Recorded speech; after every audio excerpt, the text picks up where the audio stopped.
It's been a very busy week. It's Wednesday and we already have a series of camera announcements. Sony announced the Burano 8K digital cinema camera for $25,000. Panasonic, well, they announced the Micro Four Thirds G9 II. Fujifilm announced the GFX 100 II. And Canon announced a series of prime cinema lenses. And all these announcements occurred on Tuesday, with much of the week left to go. I told you that this was going to be a very busy camera season, that September and October we're going to see announcements by all the major camera companies, and we've got much more to come. What's remarkable about the Canon announcement of 7 cinema lenses isn't the optics or the prime focal lengths.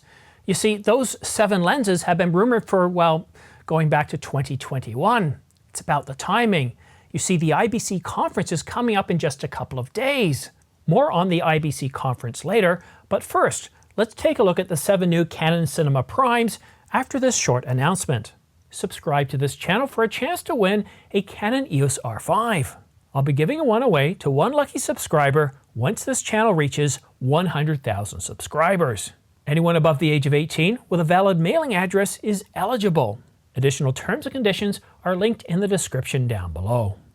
The Canon CNR 24mm T1.5 LF, like all the lenses that were announced, are designed to deliver high-resolution 8K video. The CNR 14mm T3.1 LF has the same 11-blade iris as do all the announced lenses. They are all designed for full-frame sensors, have dual-pixel focus guide, metadata capture, and distortion correction with the right camera. And all the lenses are priced between $3,950 and $4,220, available for pre-order today. So what is it about the timing of these 7 Canon Cinema Prime lenses in relation to IBC, the IBC conference that starts on September the 15th and continues through to September the 16th? Well, IBC stands for International Broadcasters Convention. So this show's all about, it's held by and attended by broadcast professionals in that industry, and prime lenses for Canon's cinema line is very much of interest. Releasing a series of prime lenses 3 days before the IBC conference signals that Canon is getting ready to announce cinema cameras that have been rumored since 2020. These specifications go all the way back to 2020 and 2021. We were supposed to get 2 8K cinema cameras, the EOS C300S and the EOS C500S. Both 8K cameras, one of them using a Super 35, the other using full frame. Both capable of 8K up to 60 frames per second, 4K 120, and both having a backside illuminated stacked DGO sensor. Both supporting dual pixel autofocus and dynamic range at 16 stops for the C300S and 17 plus stops for the C500S. And both of them were supposed to receive a dual-digit DV8 image processor. We were also supposed to get a 4K cinema camera capable of 4K up to 180 frames per second, a BSI stacked DGO sensor, but this camera delivering up to 20 plus stops of dynamic range. Then in 2022, Canon went back to the drawing board. The 2 cinema cameras that were supposed to be announced in relatively short order, that we were expecting at NAB 2023 earlier this year, the Canon Cinema EOS C200 Mark II, having a Super 35 4K DGO sensor, same as the C70 and C300 Mark II, an RF mount, and 4K up to 120 frames per second. But there's no mention about dynamic range here, but it does have 2 SD card slots V90 UHS 2. But the real big news? It's a C700 Mark II, and what's really significant about this camera right off the top, user swappable sensors. You can have a Super 35 5K global shutter, or you can have a full frame 8K DGO sensor using the traditional rolling shutter sensor. Both sensor blocks are equipped with a direct RF mount, which can be topped off by either an EF or LPL mount without the need to remove the RF mount, which is really significant. You see the same thing in the Sony Venice 2. We're also supposed to get the introduction of Canon Log 4, designed for HDR productions, and wide DR Cin, designed for cinematic colors straight out of the camera. And storage? Well, we get 2 CF Express Type B cards and a single SD card slot. I don't know about you, but that C700 Mark II looks really good, And if we go to the top of the article, we can see that Canon Rumors has this one classified as a CR3. And CR3 means that, well, it's considered fact. User swappable sensors, the ability to easily choose between EF and LPL mounts, and of course Canon Log 4, and of course having dual CF Express Type B card slots. That's really significant. It's nice to have an SD in there as well, but think about this for a minute. The Association for CF Express Cards has just approved Gen 4, and what that does is effectively doubles the speed, the throughput, the capacity of writing to the cards at double. That's really significant. So you're going to have no problem recording 8K 60.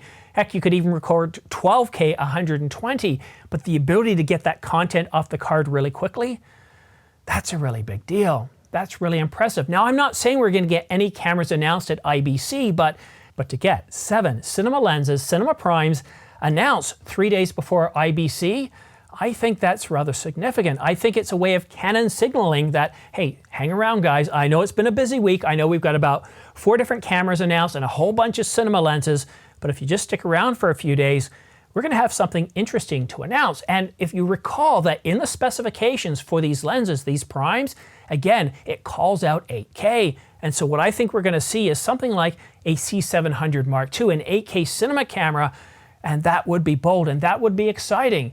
8K is useful. It's no longer one of those things that people buy in a camera that think, I'll never shoot with this.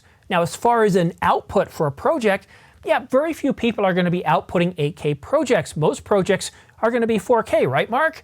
But what 8K is significant, what's significant about 8K is it allows us to capture high resolution, high detailed images, especially when it comes to landscapes, and gives us the ability to punch in, to zoom in, to treat it as a master file that allows us to crop in. I mean, after all, if photographers are able to crop in with a 45 megapixel sensor or 61 megapixels, and that gives them that benefit, the ability to crop, well, why can't we have that in video? And I think that's what we're starting to see. Me personally, that's what I use 8K for most of the time. I have published a few 8K videos, but almost all of it has been to capture 8K detail where I can punch in and post, where I can use it as a master file, having the most amount of detail possible. And if you're interested in pre-ordering any of the cinema lenses that were announced by Canon on Tuesday, I already have the pre-order links right here. I have them in the description, or you can copy them down there for both B&H and Adorama.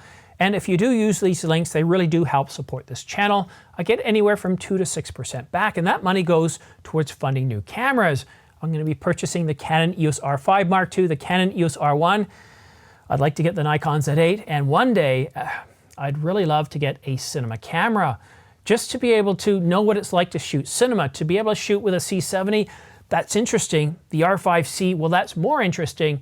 But to actually know what it's like to live in that world of cinema broadcasting or cinema productions, to be able to shoot with a camera like the C700 Mark II, the C300 Mark II, I can only dream, because at this point I'm probably several years away from being able to afford those cameras.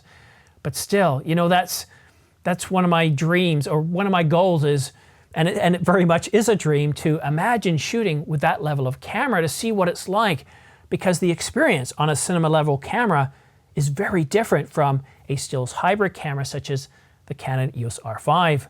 And if you want to stay up to date on all the latest camera gear news and rumors, then please go ahead and subscribe and choose all notifications.